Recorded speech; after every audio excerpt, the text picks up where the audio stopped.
Hello and welcome back to yet another video that exists because I have no sense of pacing and couldn't turn in an episode that I wanted to do a little bit more extra work on in time for the anniversary of that album's release. So instead of Gorillaz, you're getting the Rolling Stones, an album I've wanted to talk about again for a while.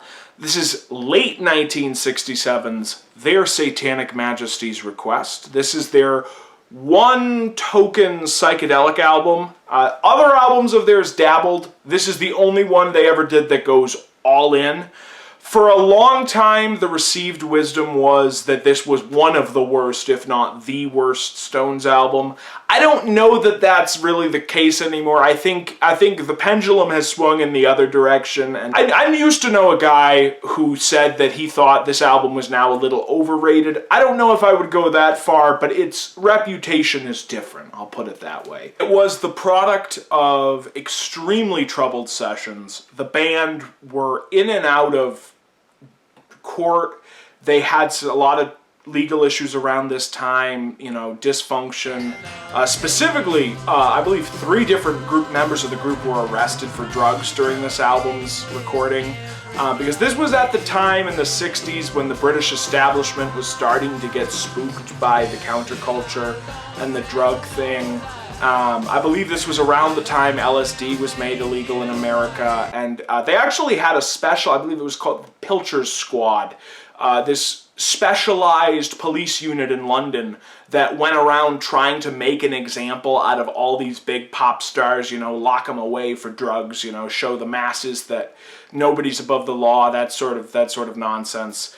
They didn't wind up getting any of the Stones. They were all acquitted, but it was an issue, and the album's sessions stretched from February to, I believe, almost right up to release date. There's a Brian Jones quote to the effect that a month before release they had nothing. And speaking of Brian Jones, this is very much his album, which is funny because he didn't write anything on it, but he played a lot of different instruments on here. It's a good album. It's maybe not necessarily my favorite, but controversially, it's top 4 for me. It's top 4. Because it's one of 2 Stones albums that people hate because they don't sound like the Stones. Undercover being the other one. Undercover's not necessarily a favorite of mine. I like it because it sounds different, but it's not necessarily a super favorite. This one is, because it's the culmination of what to me is the most interesting phase of the Stones' career. 66 to 67, Aftermath, Between the Buttons, Satanic Majesties. That to me, when I listen to the Stones, that's what I gravitate towards. Now that being said, they did a lot of good stuff before that, and you can't go wrong with the 68 to 73 stuff. It's just absolutely wonderful, and I highly recommend you hear all of it if you haven't. But as for this album, it's not hard to see why it was maligned because it is a mess. It is a sprawling, jumbled mess. Mick Jagger said once that it's the sound of people going into the studio with absolutely no idea what they were doing, spending way too much time there with no direction. Their producer actually quit during the making of the album because he was annoyed by all of that. And so it sounds like a bunch of drugged up but talented young guys going into the studio with no idea what they're doing and kind of just making something that sounds like everything else at the time and yet nothing else like everything else at the time. Because you have to understand, when I say that, I'm not demeaning the Stones. I think, and I've always thought, that the genius of the Stones comes from the interaction of this sort of slavish devotion to Black American blues forms embodied by Keith Richards, and the sort of very trendy, mercenary popster embodied by Mick Jagger, with, at least in the 60s, Brian Jones acting as sort of an X factor in the middle. Like I said, he didn't write any songs himself, at least not that he's credited for, but he played a lot of instruments. He played a ton of instruments on this album, and they definitely lost something when he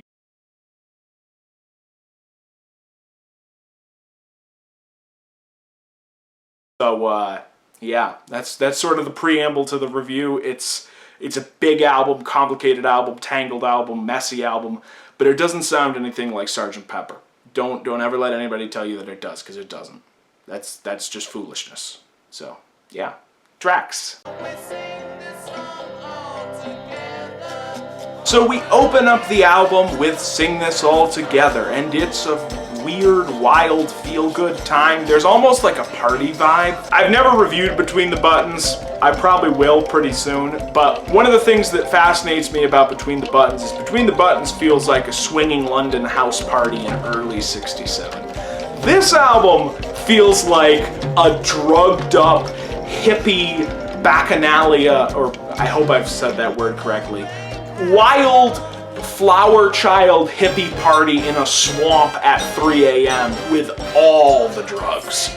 And that vibe very much follows through this whole album, but especially in the weird off-kilter sing-along bits you get at a couple of different points here. It's good stuff.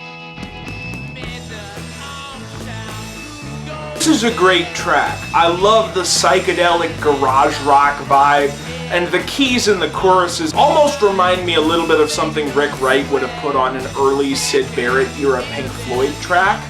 As far as the lyrics go, it's suitably bizarre and slightly word salady. Calico Silver, who did a really good review of this album, suggested the Candy referred to in the chorus might actually be Candy Darling, who was one of the Warhol superstars in New York City. And I'd never heard that before, but I think it's a really interesting suggestion and worth mentioning. In Another Land is a Bill Wyman track, apparently recorded as a bit of a joke on the rest of the band and the overall direction of the group during the time period. He wasn't on board with all the drugs and weirdness and wrote a track making fun of it. As for this track itself, I love the weird effect, the vocal whatever's going on there, especially in the stereo mix. Whereas in the stereo mix, there's this cool effect where you hear in a mostly unmodified vocal in one ear and the weird sort of tremolo or whatever's going on there in the other ear. That's a cool moment, and it's a good mark for the stereo because for the most part, I prefer the mono mix of this album. It's the only one I currently own on CD at the moment. I had the stereo CD once, but I guess I lost it or I got rid of it. I don't know. But I like the mono mix more because it's punchier. But there are a few little things in the stereo mix that are cool if you're listening to it that way. But yeah, for your consideration. Ah yes, 2000 Man. This track is another absolutely phenomenal little thing. Some of the best lyrics the Stones wrote in the 60s are on here. I love how satirical it is. It's a sort of a sci-fi tale of the year 2000. And a middle-aged man, presumably Mick or Keith's age, looking at a world he doesn't understand because it's not the 60s anymore. And yeah, it's especially funny now that the year 2000 is itself 21 years ago. Where's that joint? This track really hits that vibe I was talking about of the psychedelic swamp party.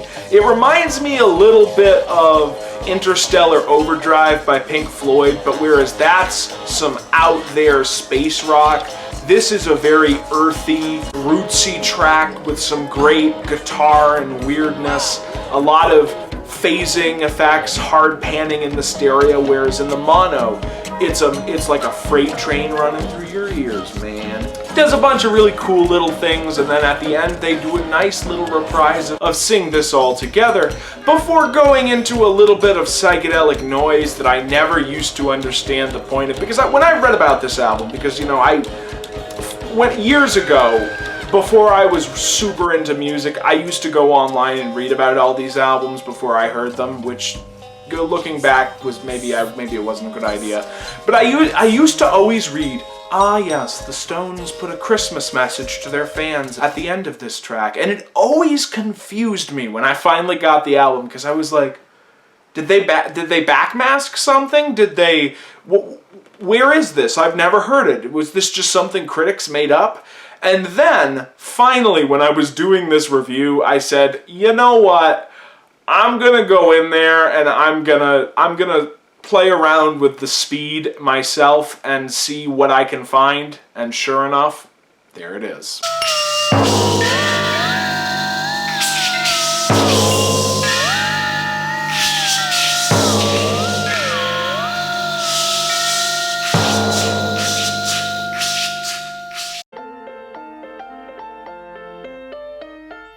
This is a great track, featuring the piano of Nicky Hopkins, the session man the Kinks told us about in 1966. He's a session man, a chord progression. And the string arrangements of John Paul Jones, soon to be bassist of Led Zeppelin. It is absolutely one of the best things on the album, and the sun coming in from the window is reinforcing that. Thank you, sun. It also borrows a little bit of lyrical sensibilities from Love's 1966 track, She Comes in Colors, which the Stones had encountered on tour the previous year and kinda sort of maybe ripped off, but you know. Anyway, wonderful track. Absolutely brilliant, probably the best thing on the album, but we got some really good stuff coming up right here soon. The Lantern is another phenomenal track. It could easily have been on Beggar's Banquet, and it really points the way forward towards that kind of bluesy, rootsy, Keith Richards-y thing that the Stones are going to do on the next two albums. Gomper is another phenomenal track, at least for the first few minutes. After that, it turns into this lengthy, psychedelic, drony thing that, when I'm in the mood, sounds great, and I especially love the organ stuff, but when I'm not in the mood, it's not that good. When I listened through to the whole album last night, though, it sounded amazing. 2,000 Light Years from Home is phenomenal. It's one of the major tracks that got me to get this album. You know, I heard it, I forget whether it was on YouTube or I used to get a lot of music via iTunes, and I think I might have downloaded this track early on. Either, doesn't matter either way. Great space rock, Mellotron, phenomenal stuff. Stereo has some weird panning that I'm not crazy about. I actually really strongly prefer the mono mix for this one, because the vocal is, of course, in one, well, all mono is one thing, but if you're listening to it on headphones or playing it on your stereo, it's in two speakers. Whereas if you're listening to the stereo, the vocals are all in the left speaker, and the Mellotron and weird effects are in the right, so it it works with a stereo. It doesn't work so well with headphones, and I listen to a lot of music with headphones, so yeah, this is the one track on the album that definitely feels just a little bit like a Sgt. Pepper ripoff, although you could argue they're also kind of going for the same thing that they were doing on Something Happened to Me Yesterday on Between the Buttons. Sort of a psychedelic music hall, kind of Carnival Barker almost thing, you know, it's very 1967, and it's probably the most dated thing on it. Oh, let's be honest here, already fairly dated album. But I've always really enjoyed it as a closing track. Mick Jagger was born to do this kind of thing, because he is just hamming it up. You could tell he's having a ball, and you are too, as you enjoy the show. Their Satanic Majesties Request is a very good album, and one that I have a great deal of trouble finishing my review of, seeing as this is the third attempt to record the outro. Yeah, it's not the greatest psychedelic rock album, but it's a very unique one, does a lot of things differently, and has a much earthier, rootsier touch than a lot of other albums that were doing this around that time. And one that really points forward to where the Stones were going to go, while simultaneously doing sort of the 65 to 67 thing. As far as it sounding like Sgt. Pepper, as I said in the intro, I've never fully understood that. I think it's mostly just the album cover. The album cover, the color palette's similar, they're wearing psychedelic garb, you know, I think people just wanted to compare them. I've never really understood the Beatles-Stones comparisons. That always seemed like comparing apples to, like, potatoes, or Sausages or something like that. It's not necessarily my favorite psychedelic album, and it's definitely not my favorite Stones album, but it's an album that you definitely should listen to. And yeah, I guess that's the review, you know. I do have a little story that's kind of why I even revisited this album. Well, that and the fact that my original review isn't that good, but yeah, so this album is sort of the reason I even do YouTube, in a funny roundabout way. Because in the early to mid 2010s, I went to Europe. I went to Germany, actually. And this is, I think, 2013 or 2014. And while I was over there, I had a very limited amount of music I was listening to, and for various reasons, I wasn't into streaming yet. I had just had my iPod, and that, you know, for about like 2 months, I think, something like that, I was just listening to the same set of songs. And then when I came back, I got very into a lot of different music, and one of those forms of different music was the Rolling Stones' psychedelic period, which I had always kind of known about, but I had never actually checked out. And so I was getting into this stuff around that time. I was looking up video reviews of it on YouTube, and because I've always been interested in the YouTube review scene, and I don't like a lot of YouTube music reviewers. I find a lot of the way people talk about music on this site to be very boring. So hopefully you don't find me boring, but that's not what I'm trying to say here anyway. Anyway, I've stumbled across Bloody Chuckles Studios' review of this album. I think it was part of his Monster from the Studio series he used to do. It's a pretty funny review. And it made me think, you know, okay, so there's a way to do music reviews on YouTube that isn't boring. You can actually do this, and it's interesting and funny and whatnot. And the production quality was just low budget enough for it to feel like something I could eventually learn to do. And eventually, after a year, or maybe a year or two, something like that, I said, okay, I can do this, and I started uploading videos, really terrible videos, in like late November 2014, I want to say, is when I started. None of those videos are up. I think the oldest videos that are still around on this channel are from like spring of 2015, and they are borderline unwatchable. But, you know, I guess it was easier to get views back then. But this album is technically why I have a YouTube, which is a kind of personal connection I don't really have with a lot of music, you know. I love a lot of music, but I don't have stories like that with a lot of albums. And I think I want to talk about the few albums I do have big stories with over the next year, so that'll be something to look forward to. But yeah, you know, this album, it's good, it's very interesting, it's uniquely the Stones. It's the last album they did before they reinvented themselves into the Stones that we all know and love, you know. It's the last album they did during arguably my favorite phase of their career.